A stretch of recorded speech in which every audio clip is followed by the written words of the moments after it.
सोचिए कि आप अपने कंप्यूटर पर एक बहुत ही पुरानी, मतलब शायद सदियों पुरानी कोई रहस्यमयी पांडुलिपि का डिजिटल वर्जन खोल रहे हैं। अच्छा। हाँ, और आपको उम्मीद है कि उसमें कुछ गहरे दार्शनिक रहस्य होंगे, कोई प्राचीन ज्ञान होगा। फाइल खुलती है, लेकिन स्क्रीन पर शब्दों की जगह सिर्फ अजीबोगरीब काले रंग के डायमंड वाले आकार बने हुए हैं। बिल्कुल, मतलब उनके बीच में बस कुछ प्रश्नवाचक चिन्ह और विस्मयादि बोधक चिन्ह बिखरे पड़े हैं। न कोई वाक्य, न कोई पैराग्राफ। ये तो ऐसा है जैसे पूरी कहानी किसी डिजिटल करप्शन या तकनीकी खराबी की वजह से हमेशा के लिए मिट चुके हो। सही कहा, और यही हमारे आज के इस गहन अध्ययन या कह लें आज की इस खास चर्चा का शुरुआती बिंदु है। ये एक ऐसा दृश्य है जो किसी को भी निराश कर सकता है। मतलब हम एक ऐसे युग में रहते हैं जहाँ हमें हर चीज का स्पष्ट अर्थ चाहिए होता है। हाँ, हमें आदत पड़ चुकी है और एक लॉजिकल ढांचे में ढालने की आदत है। जब जानकारी गायब होती है तो हमारा दिमाग खालीपन महसूस करता है। तो आज हमारे पास एनालिसिस के लिए जो सोर्स है वो कोई साफ सुथरा रिसर्च पेपर या ऐतिहासिक किताब नहीं है। हमें एक पीडीएफ फाइल मिली है जिसके अंदर का टेक्स्ट पूरी तरह से करप्ट हो चुका है, कुछ भी पढ़ा नहीं जा सकता।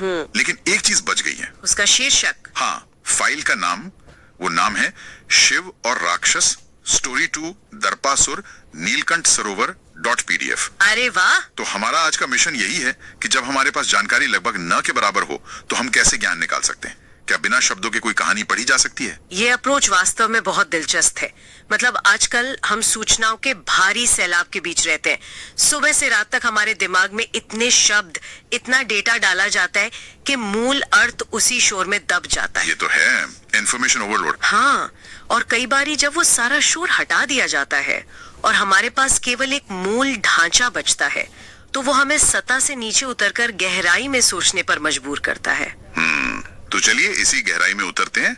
चूंकि कहानी के पन्ने कोरे हो चुके हैं, हमारा पूरा ध्यान उस अकेले सुराग पर होना चाहिए जो बच गया है, जो कि फाइल का नाम है। बिल्कुल, शिव और राक्षस स्टोरी टू दर्पासुर नीलकंठ सरोवर।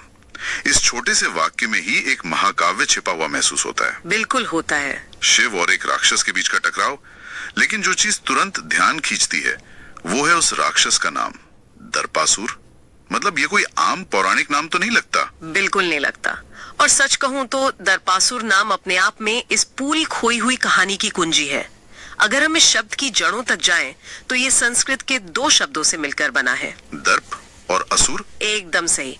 पहला शब्द है दर्प, जिसका अर्थ होता है घमंड, अत्यधिक अहंकार या खुद के बारे में एक झूठी और बहुत ही बढ़ा चढ़ाकर बनाई गई धारणा पा लेना। समझ रहा हूँ। और दूसरा शब्द है असुर, जिसका सीधा अर्थ है राक्षस या दानव। मतलब प्राचीन समय में लोग हमारी जटिल भावनाओं और मनोवैज्ञानिक उलझनों को एक जीता जागता रूप दे देते थे ताकि हम उन्हें आसानी से समझ सकें। सटीक। हमारे पूर्वज मानव मनोविज्ञान के बहुत गहरे जानकार थे। वो समझते थे कि अमूर्त विचारों या आंतरिक संघर्षों को समझाना बहुत मुश्किल है। हाँ, थ्योरी में समझाना बोरिंग भी हो सकता है। सही कहा। इसलिए उन्होंने हमारे भीतर के मानसिक संघर्षों का मानवीकरण कर दिया। मतलब दर्पासुर कोई ऐसा भौतिक प्राणी नहीं है जिसके बड़े बड़े सींग हो, जो जंगलों में घूमता हो और आग उगलता हो, है ना? हाँ, बिल्कुल नहीं। ये उस अहंकार का प्रतीक है जो हर इंसान के मन में पलता है। और दूसरी तरफ शिव है, जो भारतीय दर्शन में शुद्ध चेतना, परम जागरूकता और आत्मज्ञान के प्रतीक माने जाते हैं। तो ये टकराव बाहर का नहीं है, बिल्कुल, बल्कि हमारी अपनी चेतना और हमारे अपने अंधे अहंकार के बीच का है। बिल्कुल, ये अंदर की लड़ाई है। अगर हम इसे आज के परिप्रेक्ष्य में देखें तो ये मुझे हमारे आसपास के माहौल से बहुत जुड़ा हुआ लगता है। मतलब दर्पासुर वो बाहरी दानव नहीं है, बल्कि वो हमारे ही दफ्तर का वो टॉक्सिक इंसान हो सकता है जो हर बहस में खुद को सही साबित करना चाहता है। हाँ, ये एक बहुत अच्छा उदाहरण है। या शायद उससे भी ज्यादा ये हमारे अपने ही भीतर की वो आवाज है जो हमें ये मानने से रोकती है कि हम गलत हो सकते हैं। जब हम कोई नई चीज सीखने से कतराते हैं क्योंकि हमें लगता है कि हमें पहले से ही सब कुछ आता है, तो वो दर्पासुरी तो है जो हमारे दिमाग पर कब्जा कर रहा है। आपने इसे बहुत ही व्यवहारिक रूप से समझाया है। दर्पासुर की सबसे बड़ी ताकत ही ये है कि वो हमें असलियत से दूर कर देता है। वो हमारे चारों ओर एक ऐसा भ्रम जाल बुन देता है जहां हमें अपनी कमियां दिखाई ही नहीं देती। बिल्कुल, ये वो स्थिति है जहां व्यक्ति का अहंकार उसकी चेतना यानी उसके भीतर के शिव को चुनौती देने लगता है। इसी बात से एक और सवाल उठता है जो इस शीर्षक के अगले हिस्से में छिपा है। फाइल के नाम में बहुत स्पष्ट रूप से स्टोरी 2 या दूसरी कहानी लिखा है। हाँ, ये बहुत गौर करने वाली बात है। मतलब प्राचीन ग्रंथों या लोक कथाओं में आजकल की फिल्मों की तरह सीक्वल या पार्ट 2 बनाने का कोई चलन तो था नहीं, तो फिर अहंकार की इस कहानी का दूसरा भाग क्यों? ये एक बहुत ही सूक्ष्म और महत्वपूर्ण अवलोकन है। स्टोरी 2 का होना कोई साधारण बात नहीं है। तो ये क्या संकेत दे रहा है? किसी निरंतर चलने वाली प्रक्रिया की ओर? बिल्कुल, ये इस बात का गहरा दार्शनिक संकेत है कि अहंकार यानी दर्प कोई ऐसी चीज नहीं है जिसे आप एक बार लड़कर हमेशा के लिए खत्म कर सकें। मतलब एक बार मार दिया और खेल खत्म, ऐसा नहीं है। ऐसा बिल्कुल नहीं है। ये एक मनोवैज्ञानिक सत्य है कि अहंकार अपना रूप बदलता रहता है। आपने एक मोर्चे पर उस पर विजय पा ली तो वो किसी और रास्ते से वापस आ जाता है। अरे ये तो बिल्कुल किसी वीडियो गेम की तरह लग रहा है। वीडियो गेम कैसी? जहाँ आप एक लेवल पार करते हैं, एक मुश्किल बॉस को हराते हैं और अगले लेवल पर वही बॉस एक नए, अधिक शक्तिशाली और जटिल रूप में वापस आ जाता है। हाँ, ये उपमा पूरी तरह से सटीक बैठती है। कल्पना कीजिए एक इंसान ने कड़ी मेहनत की और अपने भीतर के उस बुनियादी घमंड को हरा दिया जो पैसे या पद से जुड़ा था। उसे लगता है कि उसने दर्पासुर का वध कर दिया है, लेकिन तभी उसका अहंकार एक नया चोला पहन लेता है। अब उसे इस बात का घमंड होने लगता है कि वो कितना ज्ञानी है या कितना विनम्र है। अच्छा, जिसे हम आध्यात्मिक अहंकार या स्पिरिचुअल ईगो कहते हैं। बिल्कुल वही। वो सोचने लगता है कि मैं बाकियों से कितना बेहतर और सुलझा हुआ इंसान हूँ, और यही है स्टोरी 2। बाप रे! दर्पासुर एक नए रूप में लौट आया है और चेतना को फिर से उससे युद्ध करना होगा। ये जीवन भर चलने वाला एक चक्र है। लेकिन यहाँ मैं इस विचार पे थोड़ी बहस करना चाहूंगा। हाँ, बताइए। हम लगातार दर्प या अहंकार को एक खलनायक की तरह पेश कर रहे हैं, पर क्या वास्तव में अहंकार हमेशा बुरा ही होता है? अच्छा सवाल है। मतलब अगर हम आज की इस दुनिया में जी रहे हैं जहाँ हर कदम पर प्रतियोगिता है, जहाँ लोग एक दूसरे का फायदा उठाने के लिए तैयार बैठे हैं, तो क्या हमें अपने आत्मसम्मान की रक्षा के लिए या अपनी सीमाएं तय करने के लिए थोड़े से दर्प की आवश्यकता नहीं है? अगर हम पूरी तरह से अहंकार शून्य हो जाएं, तो क्या ये दुनिया हमें कुचल नहीं देगी? ये एक बहुत ही तार्किक और जरूरी प्रश्न है, और यहीं पर हमें शब्दों के गहरे अर्थों में अंतर करना होगा। मनोविज्ञान और प्राचीन दर्शन दोनों में एक स्वस्थ स्वयं के बोध की आवश्यकता होती है। मतलब एक हेल्दी बाउंड्री? हाँ, जिसे हम अपना अस्तित्व या अस्मिता कहते हैं, वो दुनिया में काम करने के लिए जरूरी है। लेकिन समस्या तब शुरू होती है जब वो स्वयं का बोध अपनी सीमाएं लांघकर दर्प बन जाता है और फिर दर्प से असुर बन जाता है। ओहो, यानी जब वो हमारी रक्षा करने के बजाय दूसरों पर हावी होने की कोशिश करने लगे। ठीक कहा। जब आपका अहंकार आपका रक्षक न रहकर आपका मालिक बन जाता है, जब वो आपको सच्चाई देखने से रोकने लगता है। समझ गया। शिव और दर्पासुर के बीच का ये संघर्ष आपके बुनियादी आत्मसम्मान को कुचलने के लिए नहीं है। ये उस विनाशकारी और अंधे अहंकार को नियंत्रण में लाने की लड़ाई है। तो मूल रूप से ये लड़ाई अहंकार को जड़ से मिटाने की नहीं, बल्कि उसे साधने की है, उसे बैलेंस करने की है। बिल्कुल, ये एक संतुलन स्थापित करने की प्रक्रिया है। और अगर ये लड़ाई इतनी जटिल है, तो जाहिर है कि ये किसी साधारण रणभूमि में नहीं लड़ी जा सकती। सही कहा। इससे हम शीर्षक के उस हिस्से पर आते हैं जो इस पूरी घटना का स्थान तय करता है, नीलकंठ सरोवर। यहाँ ये विषय वास्तव में बहुत दिलचस्प हो जाता है। नीलकंठ सरोवर, इन दो शब्दों का मिलन अपने आप में एक संपूर्ण मनोवैज्ञानिक और आध्यात्मिक दर्शन है। आइए इन दोनों शब्दों की परतों को खोलते हैं। बिल्कुल। भारतीय दर्शन में शिव का एक सबसे प्रसिद्ध नाम नीलकंठ है। यह नाम उन्हें समुद्र मंथन की उस प्राचीन कथा से मिला है जब देवताओं और असुरों ने मिलकर समुद्र को मथा था। हाँ, वो कहानी तो बहुत मशहूर है। उस मंथन से कई अमूल्य रत्न निकले, लेकिन सबसे पहले निकला हलाहल, एक ऐसा भयंकर विष जो पूरी सृष्टि को भस्म करने की क्षमता रखता था। और उस विष को कोई भी ग्रहण करने के लिए तैयार नहीं था, है ना? बिल्कुल। तब शिव ने सृष्टि को बचाने के लिए उस विष को पी लिया, लेकिन उन्होंने उस विष को अपने शरीर के भीतर अपने हृदय तक नहीं उतरने दिया। और नहीं उसे बाहर उगला। सही, उन्होंने उस जहर को अपने गले में ही रोक लिया। उस भयंकर विष के प्रभाव से उनका गला नीला पड़ गया और वो नीलकंठ कहलाए। ये कहानी हम सब बचपन से सुनते आ रहे हैं, लेकिन अगर हम इसे दर्पासुर के संदर्भ में रखकर देखें, तो इसका अर्थ बहुत गहरा हो जाता है। कैसे? जहर को गले में रोकने का मतलब है कि आप किसी नकारात्मक चीज को स्वीकार तो कर रहे हैं, लेकिन उसे खुद को नष्ट करने की अनुमति नहीं दे रहे हैं। यही इसका सबसे महत्वपूर्ण बिंदु है। और अब इसके साथ सरोवर शब्द को जोड़िए। सरोवर का अर्थ होता है एक विशाल, गहरी और बिल्कुल शांत झील। एक बहती हुई नदी में लहरें होती हैं, उथल पुथल होती है, लेकिन एक गहरा सरोवर अपनी गहराई में एक असीम शांति समेटे रहता है।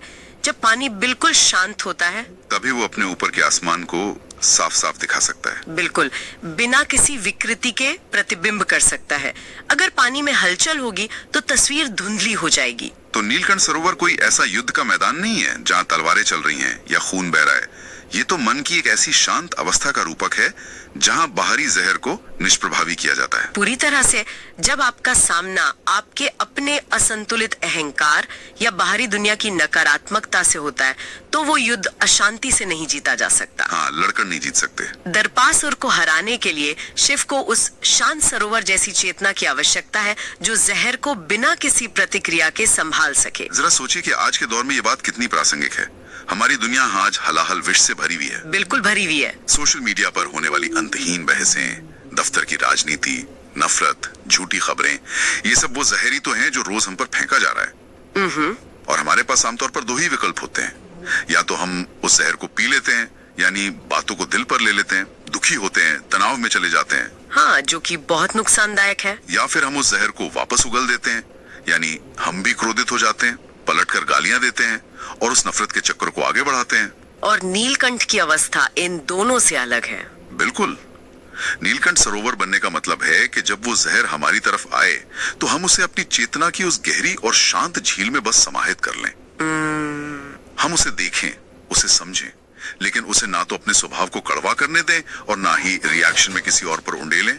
बहुत खूब। दर्पासुर यानी हमारा अहंकार हमेशा यही चाहता है कि हम प्रतिक्रिया दें।